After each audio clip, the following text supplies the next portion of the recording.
Hello, folks, and welcome to the Counting Sheep podcast. This is episode 73. My name is Ruth, and I will be your host. And if you're new here, I welcome you. I hope you find something that resonates with you. And if you're a returning viewer, I welcome you back. Thanks for coming back.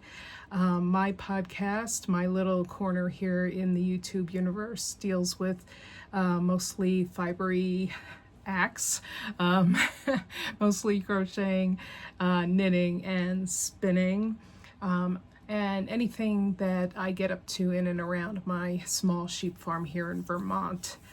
So if that sounds like something that you like, stick around and push the like and maybe subscribe so you know when, hit the bell, I guess, and that will notify you when I put up a new episode. Had a little brain fart there. I usually put up episodes every 2 weeks, and I usually upload on a Tuesday. Kind of works good for me then. Where you can find me on the socials: I am Rabbit Lady on Ravelry. I am Counting Sheep at Sunrise Hill on Instagram and Threads, and I am Counting Sheep on Facebook. But the best way to get a hold of me, if you need to contact me or have a question or that sort of thing, is, well, for one, you can leave me a question down below, kind of down below, and then also I have an email for the podcast, which is sunrisehillfarmandcrafts@gmail.com. And I check that daily, and I also stay on top of the comments as well. So, and thank you for all your great comments. I really appreciate those. What I am wearing, I'm going to stand up. This is one of my favorite summer tops. This is called Cressy, and it is by Allison Green. And it is a crochet top. And I did mine in Barocco Medina. It is a DK weight yarn.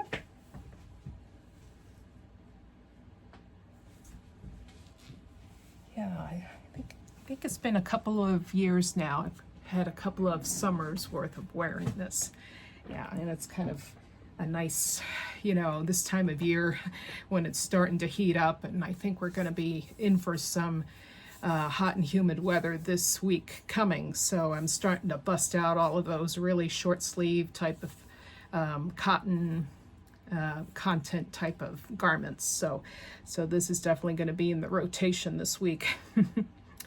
I guess all of the Northeast is finally going to get some hot weather. I know the folks in Europe have really suffered a lot. So all my listeners in Europe, you've got my sincere sympathies. I don't really, I'm not a fan of that kind of weather. I'm really not. I kind of shrink. I'm a shrinking violet when it comes to really hot and humid weather, and that's why I live in Vermont.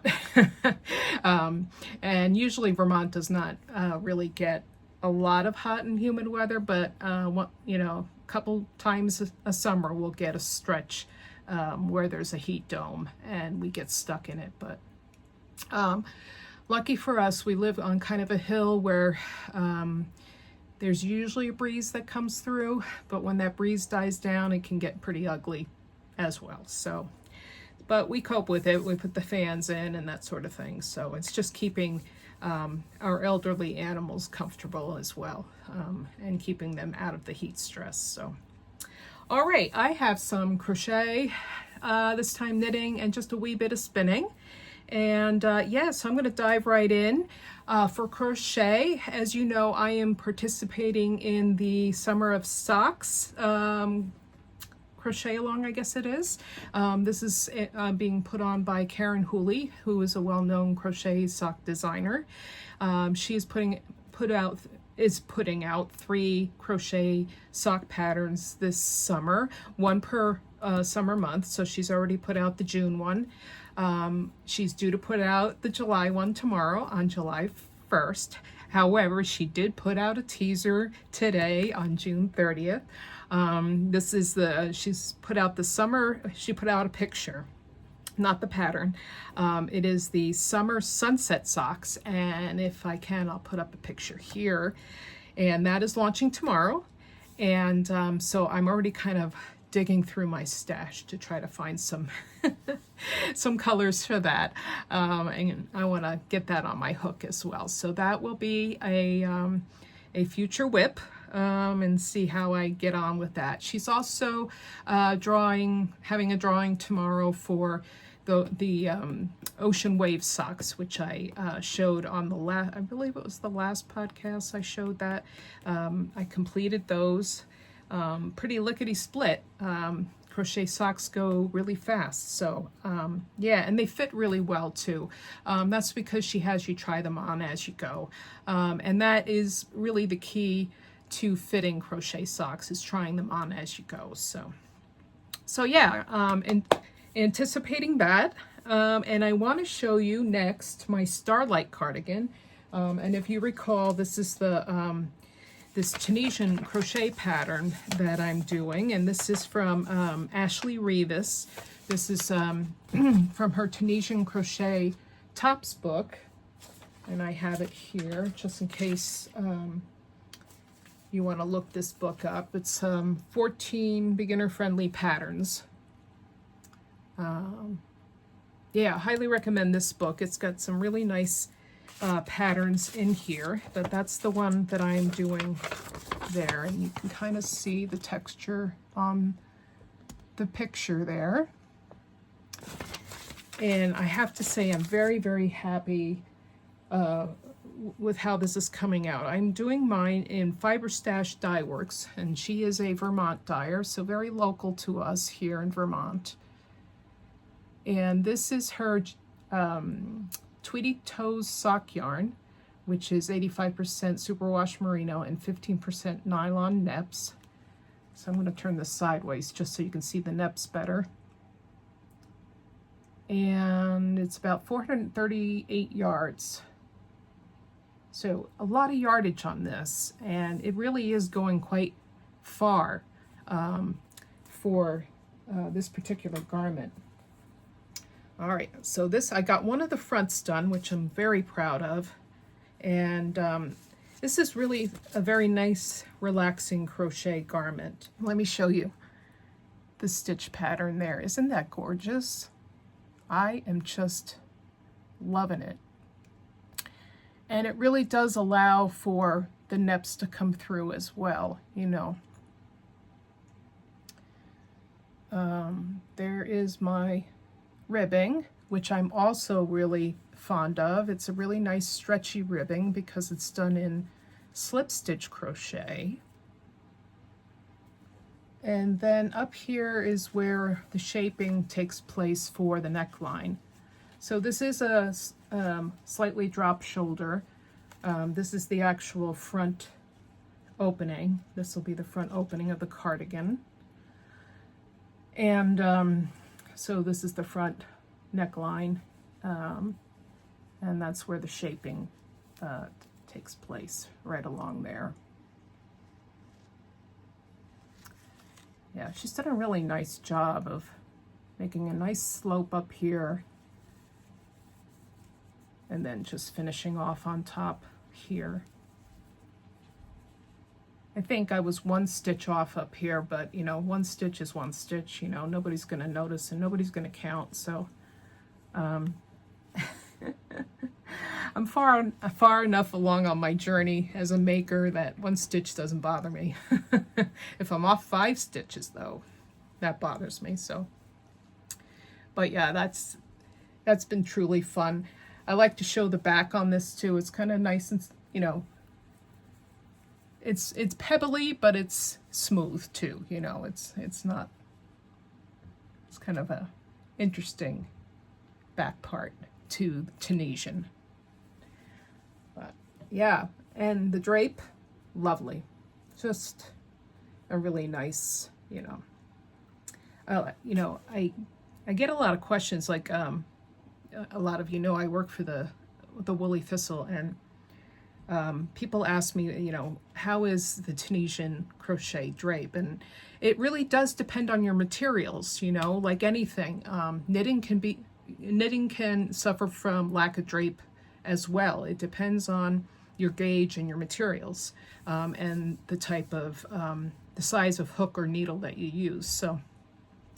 So when people ask me, I'm like, this is really nice, you know. And when I made the Melrose vest, it was a DK weight yarn. However, because you're using a large gauge hook, the drape on it was just wonderful. It just really worked for it. So, and with Tunisian, you do tend to go up several hook sizes than you would with normal crochet. So yeah. Anywho, so that's really exciting. So I'll be starting on the second front soon, and that'll be chugging right along. So I'm really happy with that. But you know me, I love Tunisian. And this is my hook here.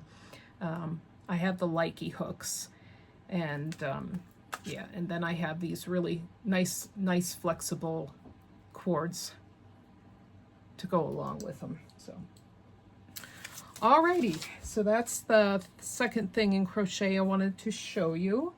And then the third thing in crochet I wanted to show you was something I haven't shown here on my podcast. This is something I've been working on in the background because when you work for the Woolly Thistle, sometimes they ask you to do stuff, for the, you know, for their Shopcast. And so I was asked to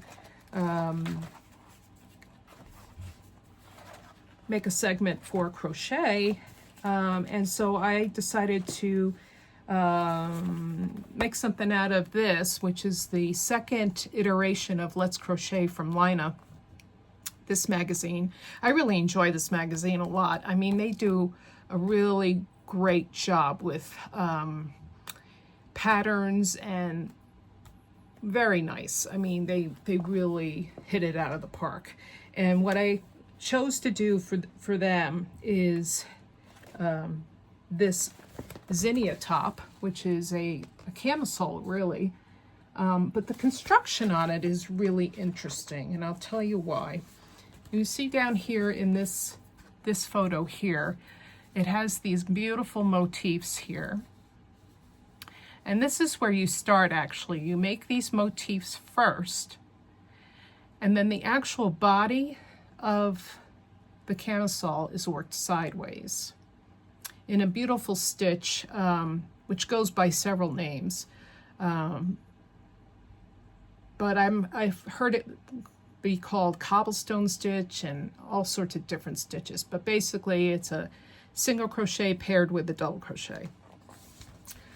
And then going back, you do the opposite. So the stitches kind of fit into one another very nicely, and it creates a very nice texture to the fabric. I chose to do it obviously in one of their yarns, and this yarn is a 50-50. This is from Pickles yarn. Actually, I lied, it's not 50-50, it's 55% excuse me, lamb's wool and 45% cotton. So this is Pickles. And Pickles, I did it in the colorway, this is SD072, but I'm calling this kind of a terracotta, kind of a melon type color. And at first I wanted to do it in a lilac color, but that one was unavailable.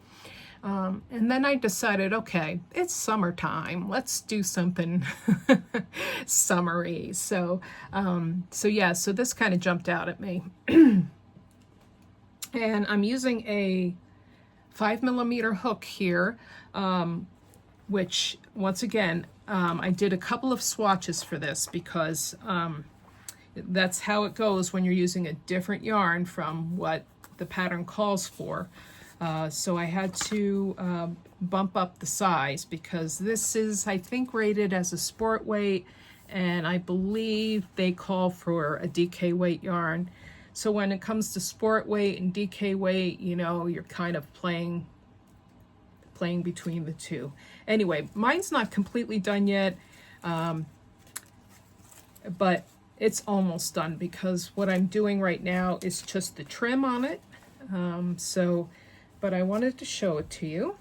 So here is, let's see. Yeah, I'm on the neckline right now, doing kind of a, you know, a little trim stitch going around. But here are my motifs on the side, the little zinnia squares, which are so cool. I just think they're darling. And then, of course, here's the textured stitch, which is so pretty. Yeah. And then, you know, the straps are worked right into the garment. And then you end up seaming it together. There's 2 side seams, and then the strap seams, which are very short. You know, the strap seams are short, so yeah, I can't wait to get it done and then, you know, wear it. So yeah, I think it should really look really nice. So yeah. And this yarn has a lovely drape too, with the 45% cotton, and it's so soft too with the lamb's wool in it. Yeah, just really gorgeous. And it comes in a lot of different colors too, so take your pick with that. So, and I believe, let me see, I don't know where where it comes from. Yeah, it doesn't say on here. Yeah, when you work with so many different yarns in one place, it's kind of hard to keep them all straight. And I don't want to lie, so so I'm just going to leave that at that. But yeah, so yeah, it's very, very, very soft, and very nice to work with and crochet with, as well as knit with. So yeah, so that's the zinnia top, and that's in the latest iteration of Let's Crochet, and they have some really nice patterns in that. All right, so that's going to do it for crochet, and I'll be moving on to knitting now. My Simple Pie vest got a little bit of love this week. If you've been with me, you know that I've been trying to use up stash, and I've had a lot of I have a lot of stash of Peace Fleece. Doing my Simple Pie vest, which is this pattern. This is a Peace Fleece pattern available on Ravelry. Great novice beginner pattern. I am doing mine in the round, although the pattern does instruct you to do pieces, to do back and forth knitting. And this is Kamchatka Sea Moss, which is what I'm doing mine in. Yeah, this is a heavy worsted weight yarn, which is spun here locally at Harrisville Designs, which is in Harrisville, New Hampshire. And here is where I'm at, and it's not going to look like I've gotten very far, but according to my little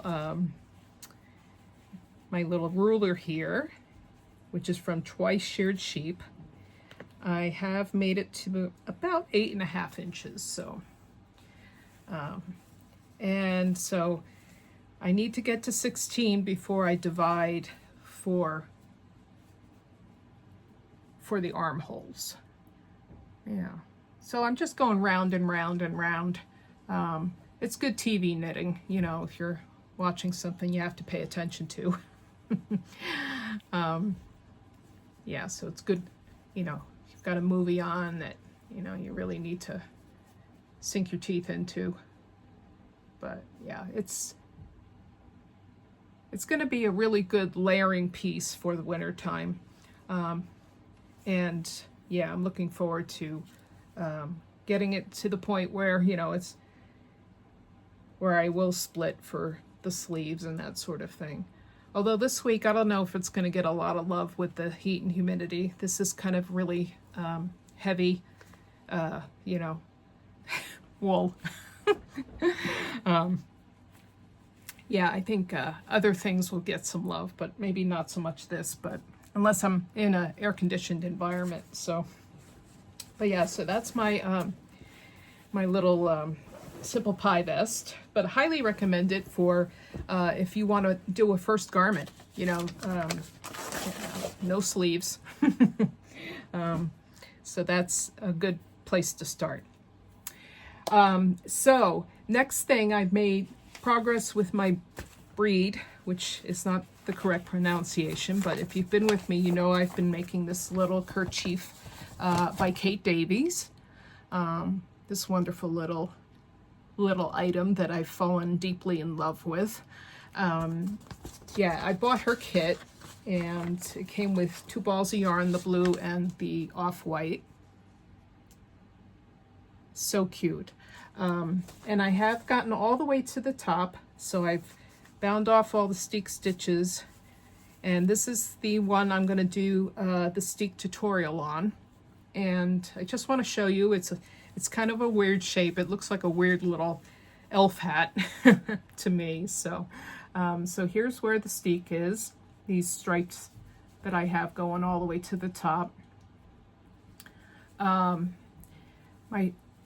My color work got a little tight at the top because I had to switch to two circulars.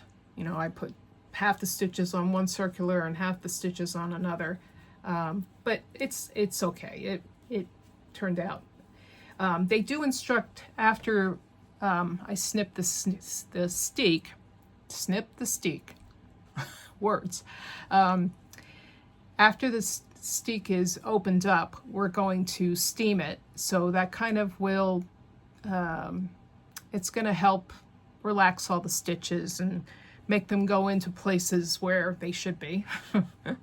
You know, kind of relax everything out. But yeah, but this has been so much fun. It really has been. And once it opens up, you'll see exactly the shape of it and how it, of course, there is, you know, still some work to it. And once we open the steek up, there's also a nice border that goes around it. So we'll have to work on that as well. So yeah, but lots of fun.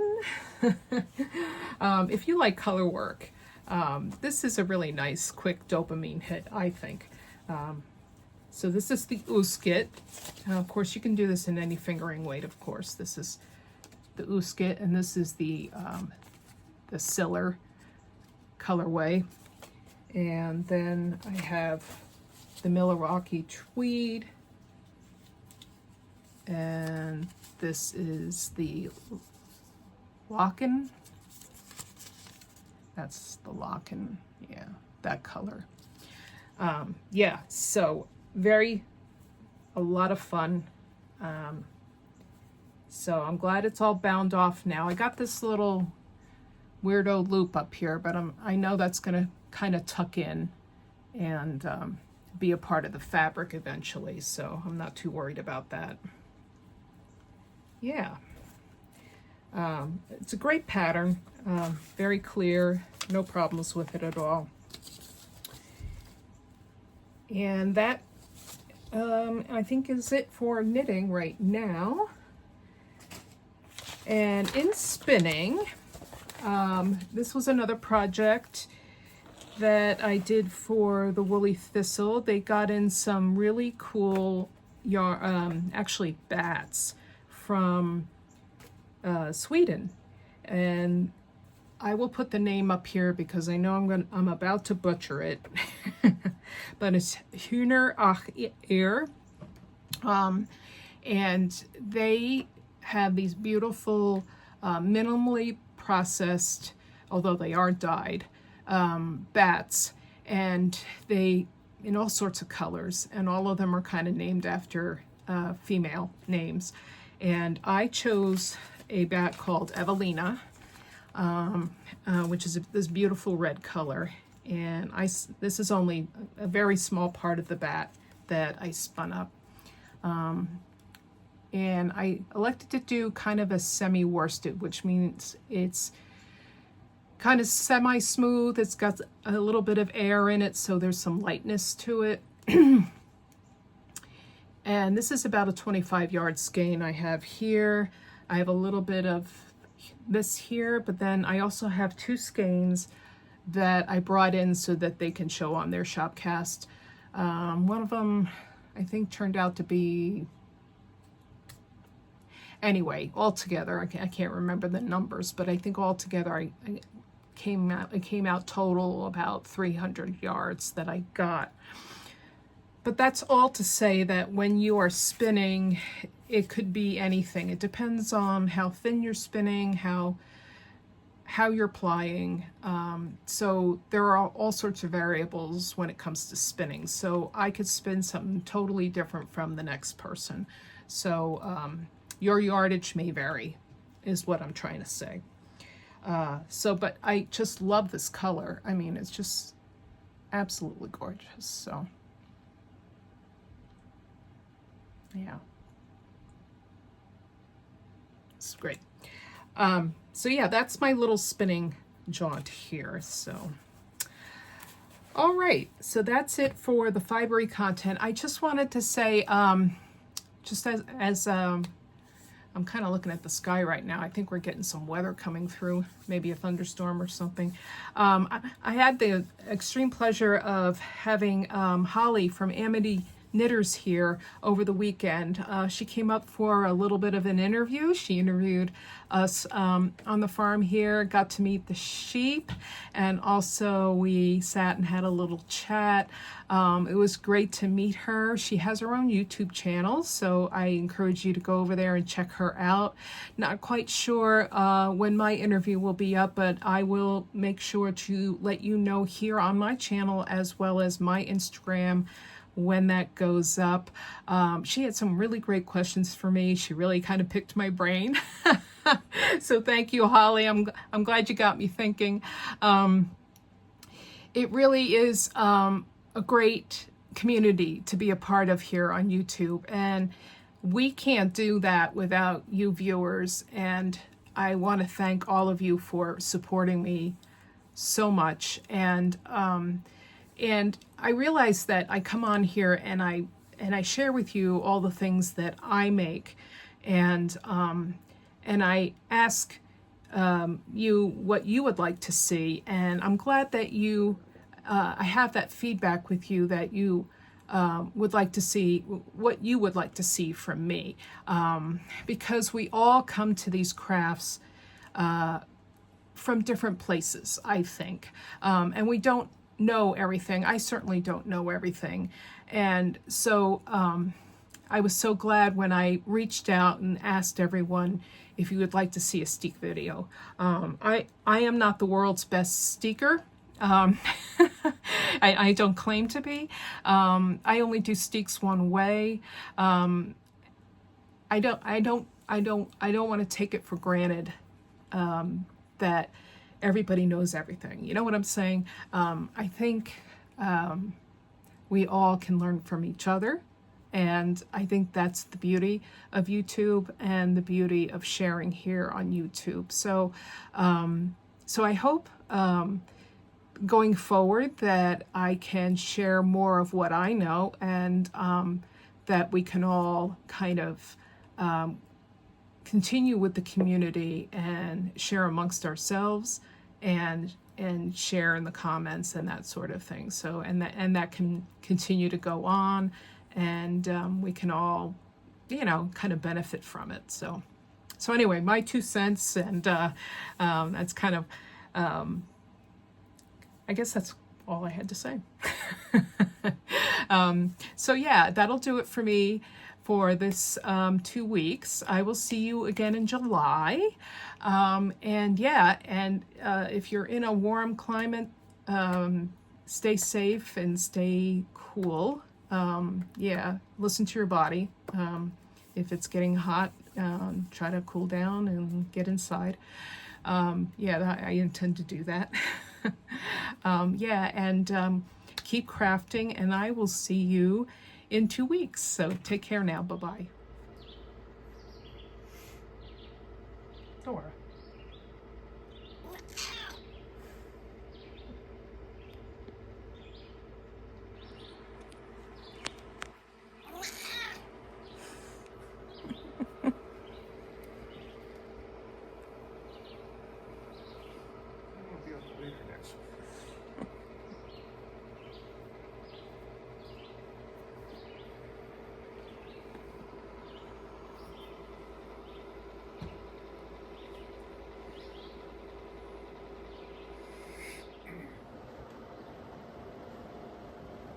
Whooper.